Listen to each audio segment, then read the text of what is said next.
I don't know if people realize that we're such a small family-based company, that we are 5 people and 3 of us started 10 years ago.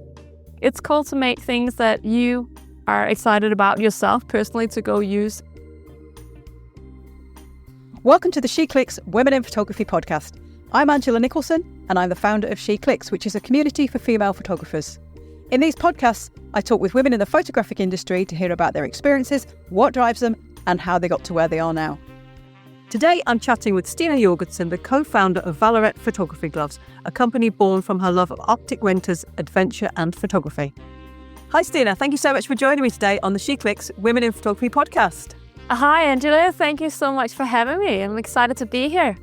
Oh, thank you, and you're very welcome. So, we first met quite a few years back actually at the photography show, and at that point I think you had maybe one line of photography gloves in a range of sizes. And I wonder, Vallerret has expanded way beyond that now, but how did you get to that point where you were at the photography show selling photography gloves, and why photography gloves? Yeah, I guess that is a big question. Maybe I just jump into it right at the beginning, like go way back. This year is actually Vallerret's 10-year anniversary. We've been in business for 10 years now. Mm-hmm. So it's quite like, for us, it's a big milestone. So I started 10 years ago where Carl and I, my partner and co-founder, we've always loved winter. We're like winter geeks. We're nuts. We're chasing the winter, the snow, and also adventures. So we work with sled dogs in Alaska, and then we went to the Arctic of Sweden for another winter season, also working with dogs. And up there, we started taking tours with tourists. And obviously, when you're in the Arctic, there's the northern lights, there's the beautiful sunlight and the snowflakes. We just love it. It's just, we just always chase winter. It's so magical to us. We're just so happy in winter environments. So up there in Sweden, there was a lot of tourists coming to do Northern Lights tours. So we would take like small teams of dogs out, and we'll go to a cabin, and then everyone takes their cameras out and start shooting the Northern Lights. We would as well. And we just, we really experienced how difficult it is to stay warm and take beautiful photos in the cold. So there, we really saw that challenge. We had our friend Lucas up to visit us as a photographer, videographer. He works with us now, our collab manager. So he also told us about and showed us this issue he had, and also told us about the struggle he had to find some good gloves that could do that for him, that could keep him warm and also look kind of cool to fit, his creative edge. And so there was just like an idea of, why doesn't anyone do that better? Or why isn't anyone making a glove that Lucas, the type of his personality, would want to buy? So that it just sparked an idea, and we were in a place in our lives where we were looking for a new challenge, maybe setting up a business for ourselves. So just kind of looking for opportunities, and this idea just stuck with us for a bit, like gloves for photographers that are functional gloves that you can wear them in the cold, but you can still use your camera, and it also would look in a way that it fits creative people's style. There was a lot of fishermen's gloves in the market, and we found that there was if you take the design vibe from the ski industry and transfer that to a functional glove, that could be a market. Yeah. And so we took that idea with us back to Copenhagen. I'm Danish. Carl is from New Zealand, and we had a base in Copenhagen for a while. So I took that back to Copenhagen and started just playing out the idea a bit more. I made a prototype, just made it on the sewing machine in my living room, and figuring it out. Carl has a design background. I have a marketing background, so we're just like, what can we make happen? And then I made that prototype, and was like, this could be something. Started finding manufacturers, and then by that time we had decided to move to Norway. So we moved to Norway in a even better location to make this product or use this product, and it just kind of went from there. We started getting some samples from the manufacturers we found, and we launched a Kickstarter campaign for the one glove. And we saw that there was a great response from it. And we said to ourselves, why don't we just do this? Make one glove and see where we go. And then we quickly realized that different people have different needs. There's so many different types of conditions. Sometimes you only want a thin glove. Sometimes you want a really thick glove. So it just expanded year by year. And also with our own creative juices, like, I really want to see that glove out there and that glove. And some likes mittens and a thinner one and a liner. And so we've been trying out a lot of different ideas over the years. And then we found now a range that is, I guess, that people like and there's enough different choices for a lot of different people. And but you can always develop even more. Every year we get new ideas that we could do this material, this colorway, this kind of blend. But so that's how it evolved. And all of a sudden we were in the UK. The UK is a big market for us. So when the photography show reached out to us and asked if we wanted to come, I was like, yeah, that could be great. And we love being there because you get to talk to so many of our customers, that first-hand feedback from what they love, what could be improved. And I really just talk to our customers, really. We don't get that experience that often other than email back and forth, but like that in-person response is so great. You're going to be at the photography show again for 2026? We are. We're coming to Birmingham. Yeah, it's not me personally, unfortunately. I have to stay home with the kiddos this time. But Carl, my partner and co-founder, and Lucas, our collab manager, will be there to greet everyone. And one of our ambassadors, Lee Gale, is going to join us to join our stall or our stand. Yeah. So that'll be a really good opportunity for people to try your gloves because, like you say, you have quite a wide range now and there's lots of different sizes. And I think one of the issues when you're buying something like that is you really want to try them on. Yeah, for sure. It is difficult. It's that balance that too much choice is not great. But there's also a lot of different needs in photography and in winter conditions. So come check us out in Birmingham. It would be amazing to come. See what we have. I think maybe photography gloves are a bit like camera bags. You need a different one for every situation. I cannot tell you how many camera bags I've got, but there's just a bit cold kind of days. There's those sort of slightly cold days, and then those days when you're maybe going to Iceland or somewhere, a big trip, and you really need something nice and warm. Yeah, and then there's activity levels as well, right? So even if it's very cold, but if you're out on active hikes and stuff, you don't need a big bulky glove. So there's also that you need to match. And you should see my glove box. So like upstairs, it's massive. I just have so much choice. But I like it though. Yeah, good. I must admit, I really like your over mitts. I used those when I went to Iceland. I'll be using them again in February for an Iceland trip. And I often, if it's really cold or a bit wet when I'm skiing, I tend to wear those because they're just so convenient. They keep you warm. They're waterproof, and you can just shake them off if you need to go hands free. Oh, sorry, get your fingers out basically. So they're good. But do you think you will reach a point where you think we have enough gloves now, or are you sort of continually trying to evolve them? We take models in and out every year. So this year we have 2 new gloves coming. There's a woman's glove is coming back in our range. We're so excited about that. And then there's a different, like a new mitt that's similar to the over mitt. It's just slightly smaller. So it's more designed for a liner instead of a glove. So that's coming. The senior mitt is launching soon. So, and then other gloves are taking out, like the Urbex we don't no longer produce, and the headship goes out of production. So we do have that kind of turnaround. We feel like around 10 gloves is enough in our range, including liners. And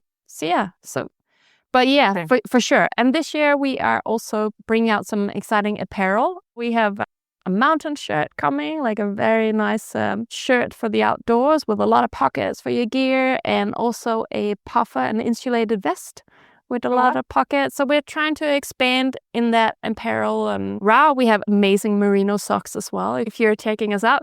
But so we're trying to still stay within that realm of keeping photographers warm and comfortable in any condition.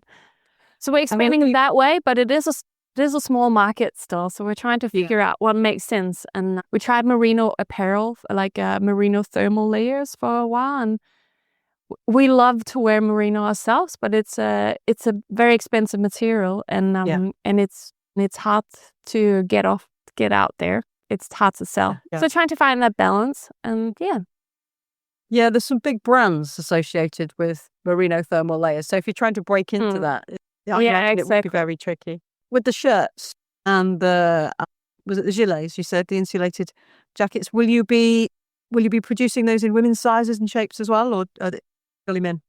Yeah, for now it's just men. Again, we struggle a bit. It is we see firsthand that it's unisex, right? I wear the size small, just like most of our gloves are unisex sizes. But we do see that some of us females, we have a bit of a slimmer silhouette with hands as well as a figure. It works, but it's not like fitted perfectly to women.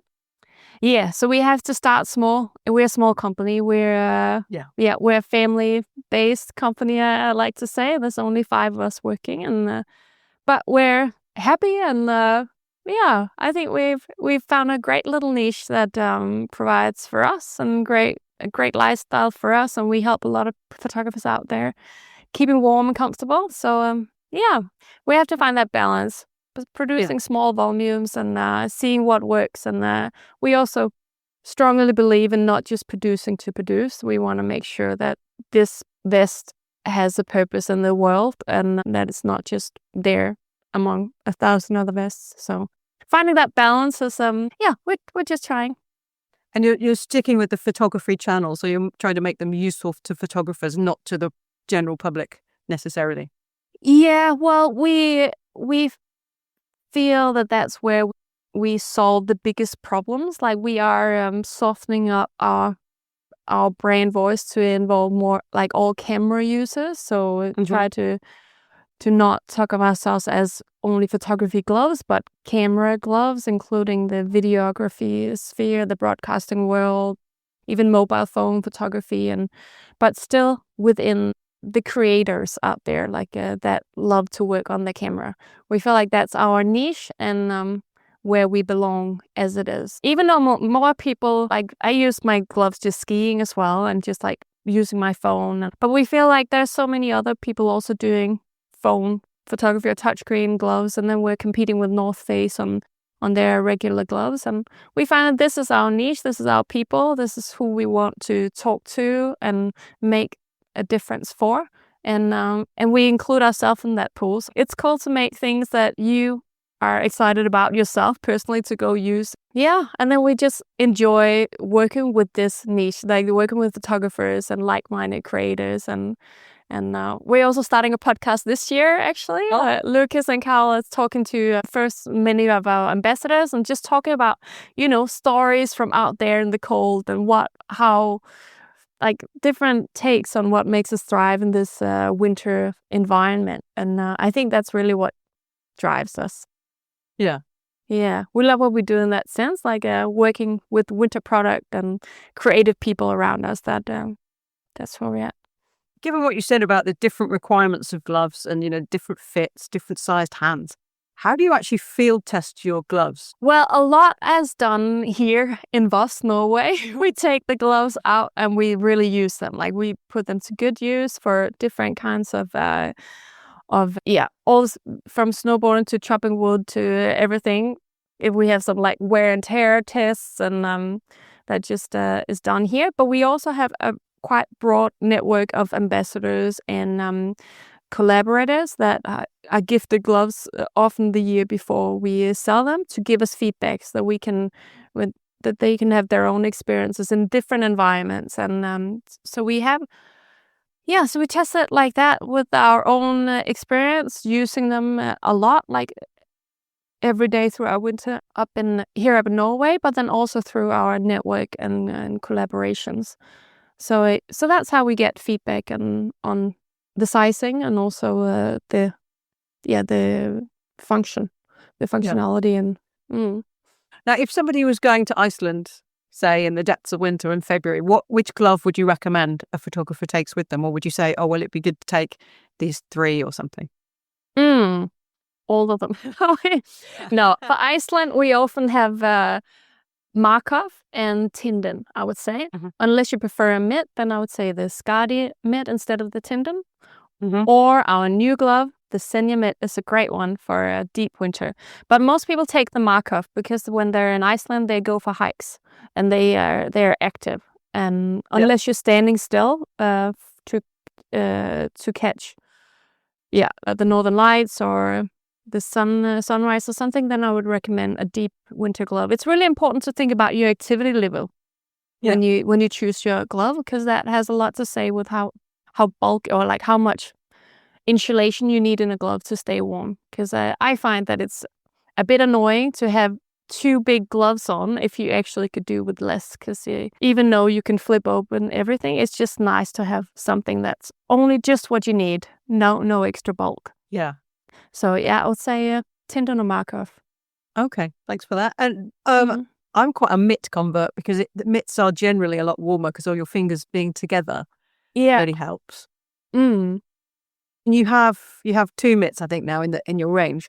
Does that reflect the demand for them? Is it most people want gloves?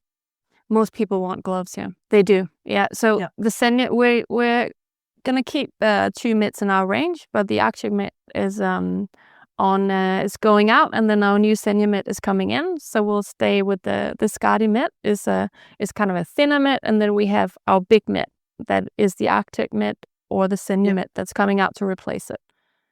And I think you're gonna love that one, Angela. You should get yourself a pair. Okay, I'll look out for them. Thank you. Yeah. Do you still get time to go out and take photographs as well as run the company? It's often a combination nowadays, though. Like calendar, just when we need some content to launch a glove, and this time we didn't have enough time to have the last approved sample in perfect condition. We didn't have it in timely enough, so it was like to do it last winter. So we had to go out and find a waterfall not a couple weeks ago and take some photos and get the drone out. So that was a really fun day, and so we do a lot of those things where we combine it, where for this, we need some photos of this glove. Let's go to a cool location and do things like that. Or we need some content for this and that. But it's often work related when we're out doing landscape photography now. Well, for me personally, what I do for myself is more like travel or family photography. But we do get out a lot. It's beautiful here. It's always when you just turn around the corner and you kind of forget like how cool it is. We're so stoked that we had a drone shot. We're not the most experienced drone flyers or drone pilots, so we just got this amazing shot from going out. I was standing on the top of the waterfall and we took the drone out and just got the perfect nice shot that really emphasized the size of the waterfall, and we're just so happy. It's nice to get that, excitement when you come and see something you did afterwards. You're like, whoa, that was cool. Showing your family and your colleagues, and so we do. Fantastic. We do. And exploring different technologies like drones rather than handheld cameras to help you get that impact.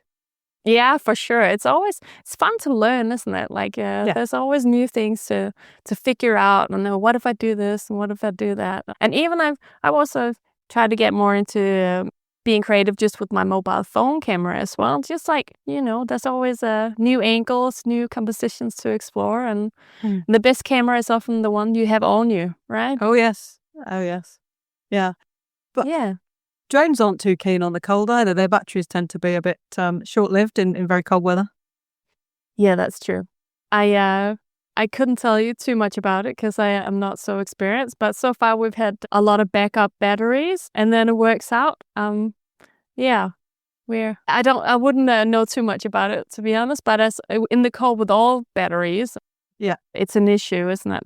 So we tend to keep the batteries close to our body and inside our jackets or vest, and keep them warm, and then change them when needed. Okay, well, let's go to 6 from SheClicks. I've got 10 questions from SheClickers, and I'd like you to answer 6 questions, please, by picking numbers from 1 to 10. So, could I have your first number, please? 4. What thing do you think people would find most surprising about your job? And that question is from Liz. most surprising. I don't know if people realize that we're such a small family-based company, that we are 5 people and 3 of us started 10 years ago. And that we have a couple more who joined us, but I don't know if people realize that. No, I don't think so. And the fact that you're featuring in the marketing as well as organizing the marketing. And creating your first prototype. We're a small company wearing many hats, but we like that because it keeps us quite grounded, and we're like just an eye level with our customers, and that's a value that we stick to, that we want to like really learn, get to know our customers, know what they want, and be responsive and all that. And all right, fair enough. Could I have your second number, please? 7. Number 7. What is it about winter that makes you want to photograph in such cold conditions? That question's from Janina. Oh gosh. To me, winter is just magical. Like as soon as the snow falls, it's like there's a quiet that you don't get anywhere else, I think.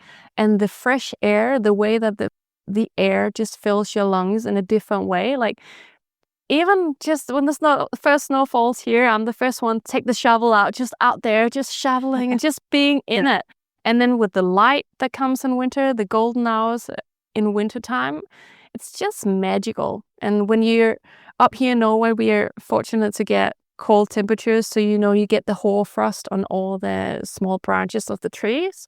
Mm-hmm. It's just nothing more magical to me. To see the sun reflecting in like a tree that's full of frost, and I don't know what, because as long as you dress properly, the right way, the cold is not an issue. Then it's just being out there and enjoying. To me, it's truly magical. Like there's nothing I'd rather surround myself in. I'm not a beach person. I'm a snow person. So I think it's like either you get that magic or you don't. I have friends that totally don't understand why snow is so magical, but to me, just it fills my body out. I think it's also like it has a reaction to my body being out in the fresh air and the cold, that it just makes me feel good at my core. And then on top of that, all the beautiful landscapes you can see and like all the beautiful surroundings. So that you get it. You get it. I get it. Yeah. I was thinking, when I was about 10 or 11, we had a drift of snow in our front garden. I remember burrowing into it to make an igloo, and I kind of that every time I see snow, that's what comes back to me. And I want to make a snowman. Yeah, I love it. I love it. Yeah. Okay, so could we have your third number, please? Number 9. What modifications do you need to make to your kit in order to photograph in such cold conditions? Or how should you look after it, I guess? Well, you need, I guess she's talking mostly about her equipment, her camera equipment. Yeah. So you need to make sure that your equipment stays dry, and like always close your camera bag when you're out in the snow. And for instance, and then you need to watch your batteries, keep your batteries close to your body. Often in like if you have equipment with small pockets and things like, just like the phone dies quickly, all your batteries will die like a lot faster. But in general, with the equipment, you also need to make sure when you take them from inside the hot out into the cold, there's a bit of transition, especially when you go the other way again, so it doesn't fog up. So make sure that you, what do you do, Angela? Do you take it gradually in, or do you just? I'd probably just leave it in my bag and let it acclimatize in my bag before actually taking it out when I go in.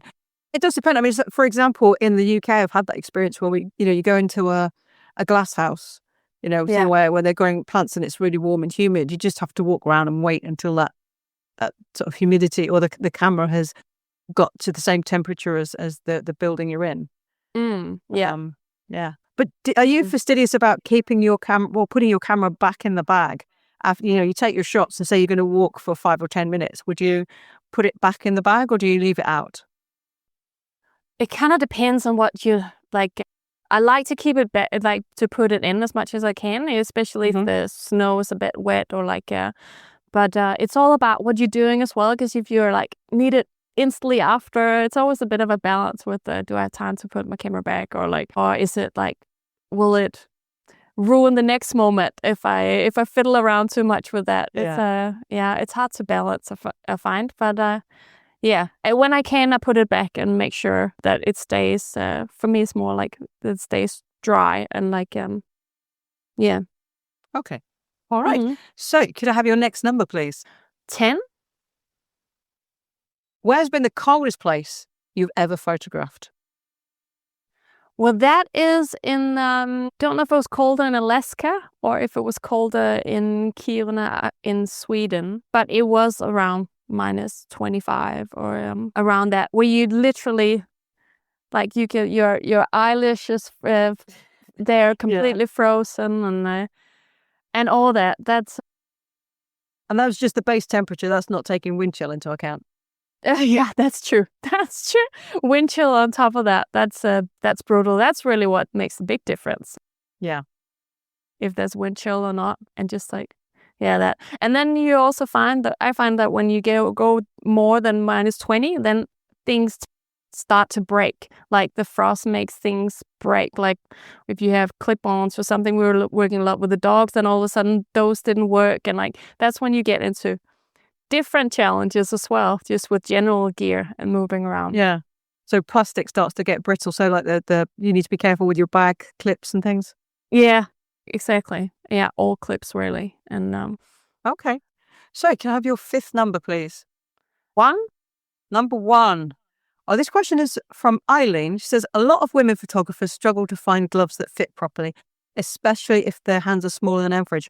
How much demand is for the different sizes of photography gloves, and how do you decide which ranges to produce or which size ranges to produce?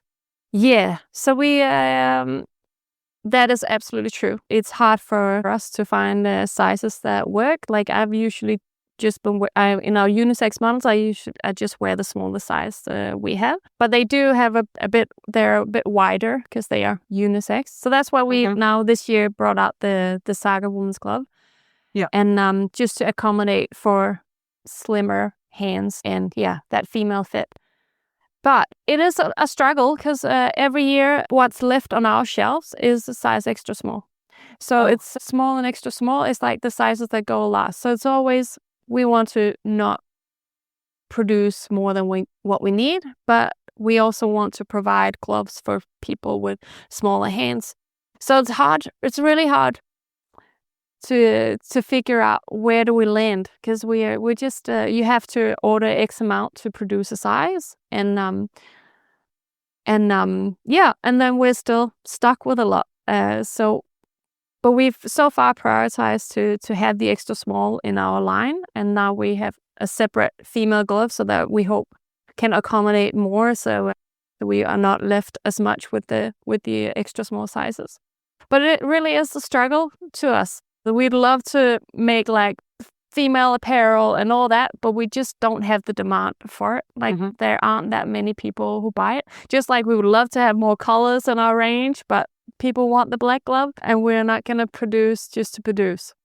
Yeah. So, okay. Someone once told me a few years back now that, saying that we're not far away from, we got print on demand for a lot of things, but sew on demand. So, you literally could put in what size you are, and that piece of equipment or that clothing is made for you. But I guess gloves are so, they're quite difficult to sew, aren't they? And they're quite so specific that I guess we're probably a long way off from getting those sewn on demand.